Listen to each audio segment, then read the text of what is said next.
Many people spend years trying to think their way into the right direction in life.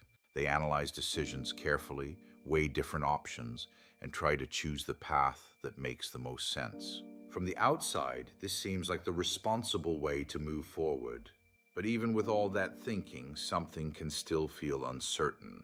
The mind keeps searching for the answer, yet clarity never fully arrives. Often this happens because the mind is trying to solve something that actually begins somewhere else, in the quiet signals of the body. What most people don't realize is that the human system begins sensing life before the mind begins thinking about it. Before a clear thought appears, the nervous system has already responded to the moment. The body is quietly detecting signals from the environment, subtle changes in safety, tension, curiosity, or openness. These responses happen automatically and very quickly. Long before the mind forms a conclusion, the body has already begun orienting toward or away from something. This is one of the reasons intuition can feel difficult to explain. The body often knows something before the mind can organize it into words. A certain opportunity may create a quiet sense of expansion in the body. A conversation might produce a subtle tightening in the chest. A new direction in life may feel interesting even before we can clearly explain why. These signals are part of how the nervous system perceives the world. The mind then enters the process and tries to interpret what the body has already sensed. It analyzes possibilities, evaluates risks, and builds stories that attempt to explain the feeling. In a balanced system, this relationship works beautifully. The body senses first, and the mind helps organize and act on that information.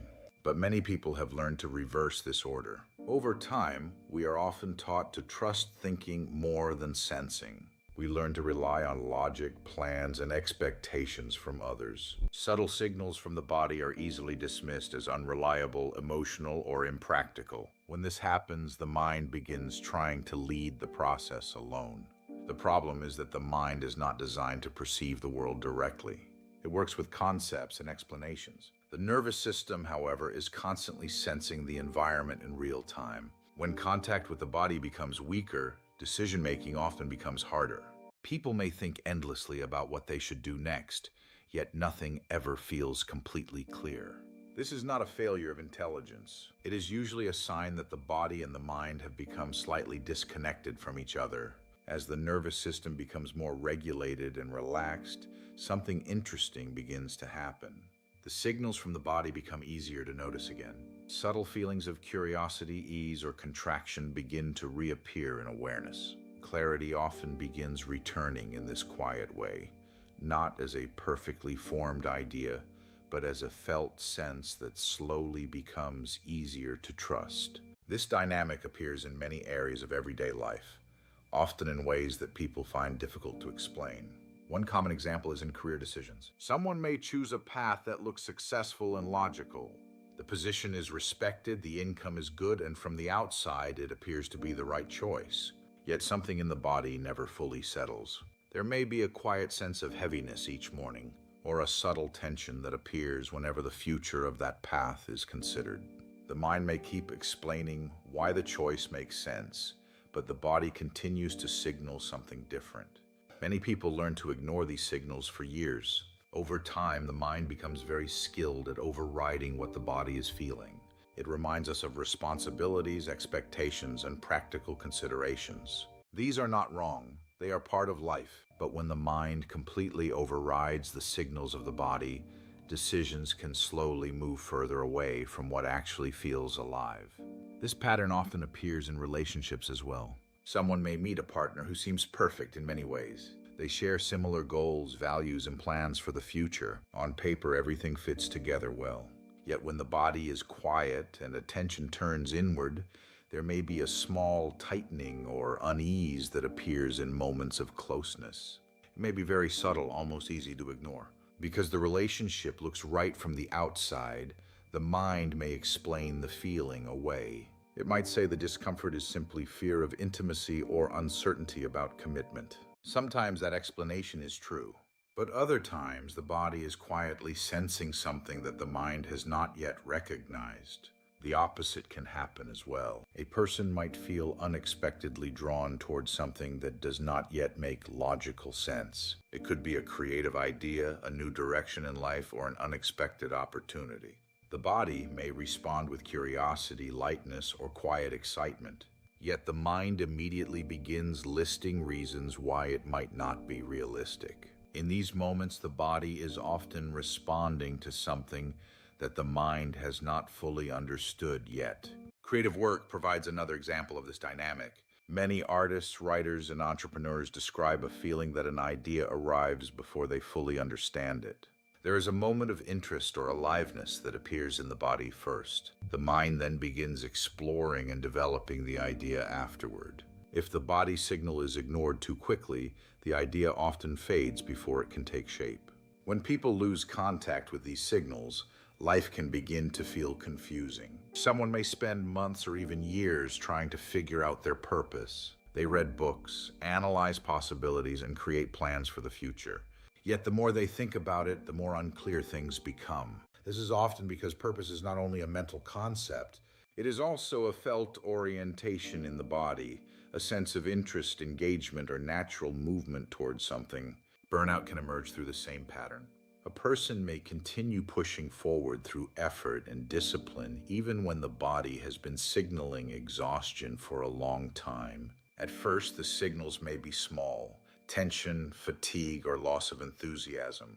If these signals are ignored repeatedly, the nervous system eventually becomes overwhelmed.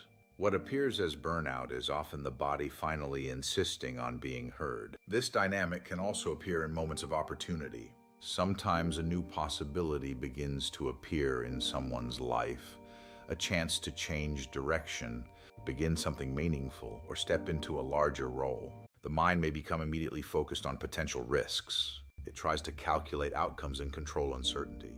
Meanwhile, the body may be responding with a mixture of excitement and nervous energy. When the mind dominates the process, that opportunity may never be explored. In many of these situations, the person assumes they simply need to think more carefully in order to find the right answer. But the difficulty is rarely a lack of intelligence or effort.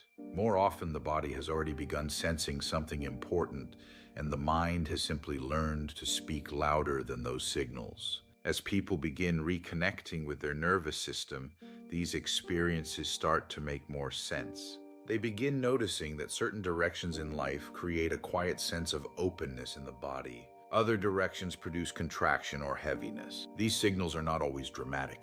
They are often very subtle, but over time they can become one of the most reliable ways the human system orients toward what is aligned and meaningful. When people begin to understand this dynamic, something important starts to shift.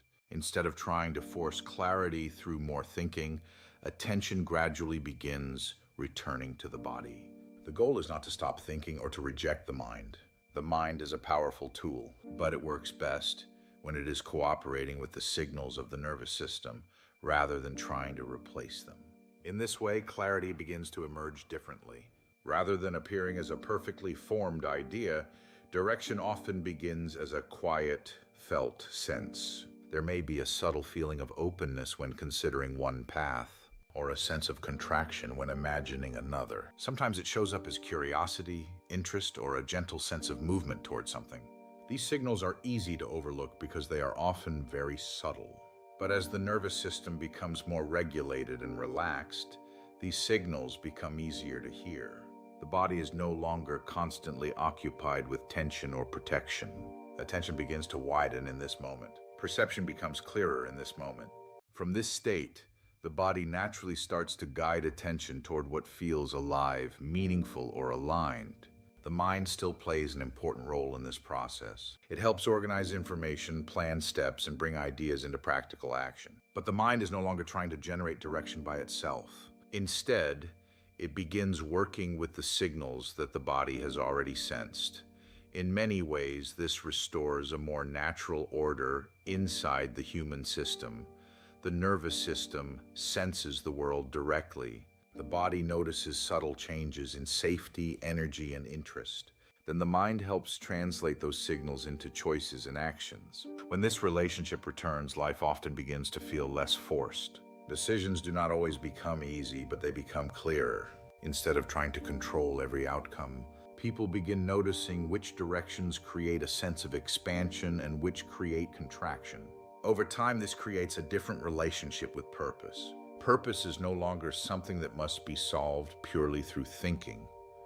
It becomes something that the body slowly recognizes and moves toward as safety and awareness return to the nervous system. At this point, it can be helpful to pause for a moment and bring attention gently back into the body. Much of modern life encourages us to live primarily in the mind. We think about the past, we plan for the future, and we analyze decisions constantly. Over time, this can make it easy to forget that the body is always participating in our experience of life. So for a moment, simply notice what is happening in the body right now.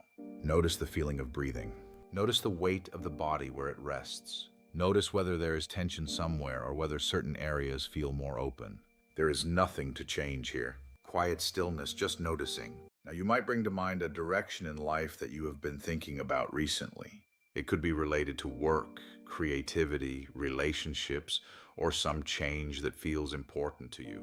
Rather than analyzing the situation, simply notice what happens in the body when you imagine moving toward that direction. Sometimes the body responds with a small sense of openness, curiosity, or quiet energy.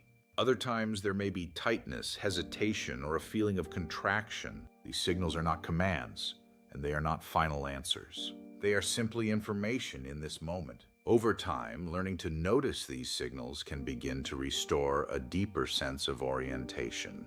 Instead of trying to force the right decision through thinking alone, the body gradually becomes part of the guidance system again. The nervous system begins sensing what feels supportive, what feels overwhelming, and what quietly draws our attention forward.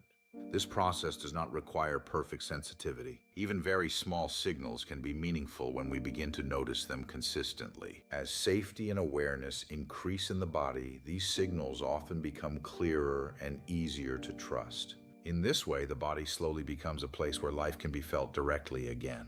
And from that place, direction often begins to reveal itself in a quieter and more natural way than the mind alone could ever create. This perspective is part of what I call the somatic path, understanding how the state of the body quietly shapes the life we experience. As the nervous system becomes easier to listen to, clarity often begins to appear in a very natural way. If this conversation resonates with you, you can subscribe for future videos. Hi, it's Jim Daunt. My new book, The Somatic Path, is now available on Amazon. Go check it out. Also, if you're interested in some free ebooks, either check the links in the description or my website, jimdaunt.com.